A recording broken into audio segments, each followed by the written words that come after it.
Welcome, welcome, welcome, people. How you doing? Good morning, good afternoon, good evening, whatever time it may be, wherever you may be. You know who I am. I'm your teacher, and you know we're talking about the best subject, social studies. So, for a moment, I just want to talk to you. We talked about Rome, talked about the Republic, we've talked about Caesar, we've talked about the collapse of the Republic and how the Civil War was started after the Civil Wars, there was a couple. After that was over, we have the birth of the empire.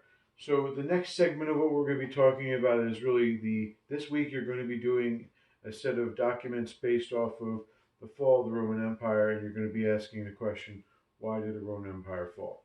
But before we talk about that, I wanted to just make sure I cover a couple key components that we would have spent some time in class going over.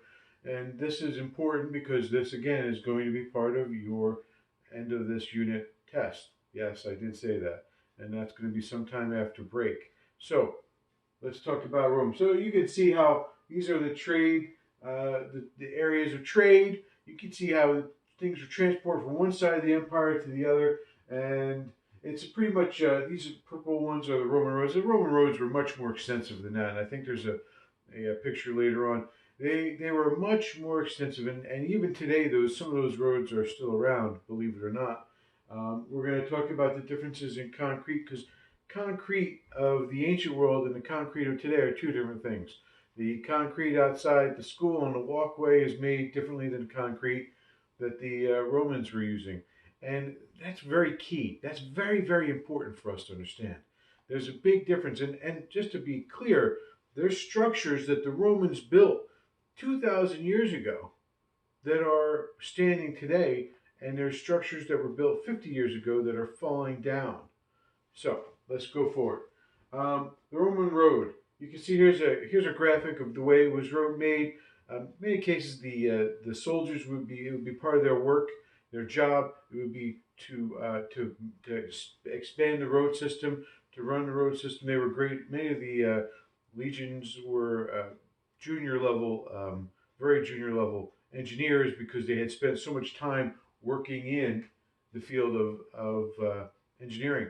Let's talk about this road right here. We can see it's got a base over here of rock, and then they're putting sand, and then leaving on the top are the stone pavings. But engineering wise, you'll note that they're also putting in, there's something here to the side where they can have the water run off. That's key.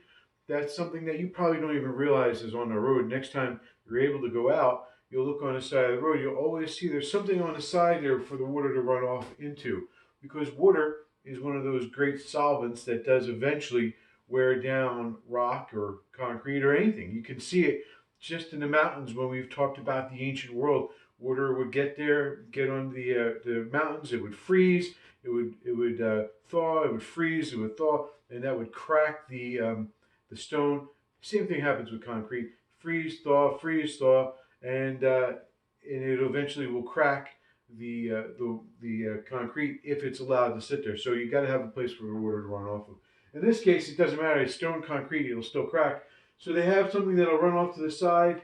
That's over here, and you can see that they've got layer upon layer. This makes it sturdy. It makes it last. It makes it stable, and it doesn't make it something that's going to fade in time. In many cases, what they would do with these cobblestones is they would turn them over, and they would that way they'd still be able to fit into place, and they would still have the roughness of, or the it wouldn't have worn down. All right, so you can see here's the map I was mentioning before. It's a little bit more defined uh, of the Roman road network, but even that is not a full representation of it. The extent of the Roman roads were something that kept the empire alive. It's also, by the way, one of the things that hampered it when there was disease that would spread, or there would be other problems. Invading armies would use those roads too. So there was always a negative side, but the plus was such a great plus because trade, industry, all kinds of things were able to expand because of this road network. And today we have the same thing. We have a great road network in the international or interstate highway system. is a great road system that we have in our own country today.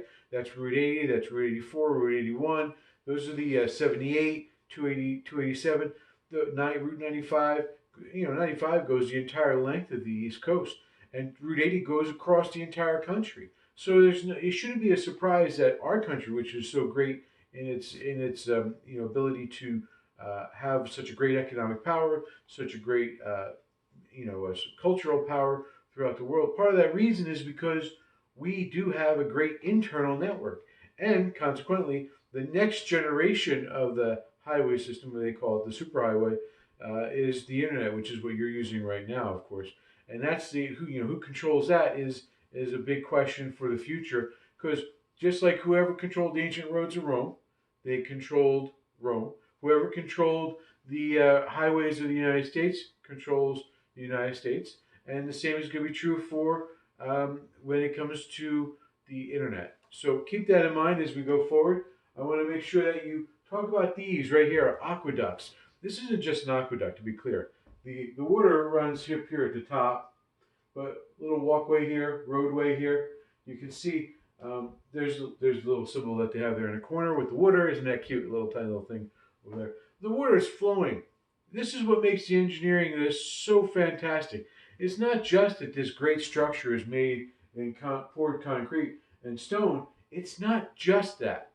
It's the fact that there is no pump at the other end of this at the other end of this aqueduct. When this water started to flow, it's flowing downhill. It's completely gravity. It's gravity fed. It's running sometimes 11, 20, 30 miles to get to its location, to the city that it's giving the water to. It's all through gravity. They've bridged ravines. They've bridged, different kind of, have different obstacles. Every single obstacle they run into, the Romans were able to keep it still at a right level pitch so that the water would always flow. That is a level of engineering unheard of. I mean, it rivals the pyramids being built, because the ability to make something run like that for so long is such an incredibly hard thing to do. But the Romans did it over and over and over, and I'll say it again, over again. They did it over and over again, and they did it consistently. So yeah, these arches are great, and one of the reasons they made their concrete so much better than our concrete is because the Romans believed in compression. All right, so compression, it keeps the concrete in place. One of the things that we have today, we put a lot of rebar and steel inside our concrete in order to keep it stronger, to make it stronger, to make it durable. Romans didn't do that. They relied on simple weight to keep and simple engineering tricks like the arch. The arch is a simple engineering trick because it's all about compression. The arch, all the weight above it, the more weight it has above it, the more likely it's going to last, because that compression that is pushing down on that arch is making it stronger and keeping the concrete in place. So you don't have to have extra supports inside of it. Those extra supports are unnecessary because the weight itself is keeping it in place. Think of it like this: if you're holding up a giant weight, can you move? No, you just got to hold it, right? And it's the same kind of thing. The concrete is able to hold in place for so long. And one of the great examples, and I'm not sure if it's coming up next, one of the great examples is the Pantheon in ancient Rome. The Pantheon is this giant. It's the most for almost 2,000 years. It's an unsupported dome in the heart of Rome. It lasted for over 2,000 years. It's made of concrete. There's no support in the center. There's zero support in the center. By the way, another example of Roman engineering, how they would build it. They would build the structures. Some more columns. Of course, they like the columns. Here's what I get to. I get to the Pantheon. You can see it. It's all right here. This big open space. There's no support center there. There's a little tiny oculus, they call it at the top. Oculus at the very top of it. And that oculus is meant to, let light in. So they have light coming in, and it also is to make the top of the dome lighter. But I mean, that's another engineering principle.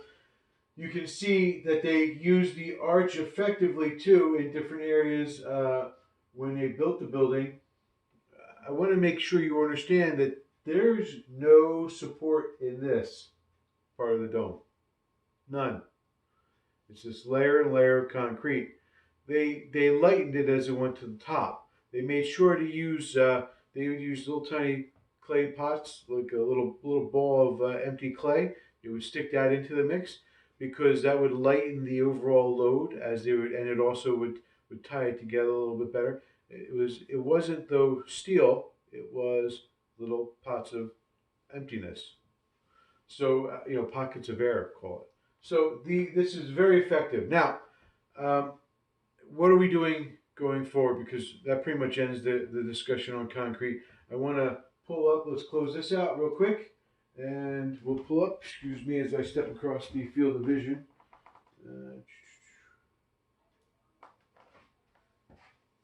All right, there it is. So.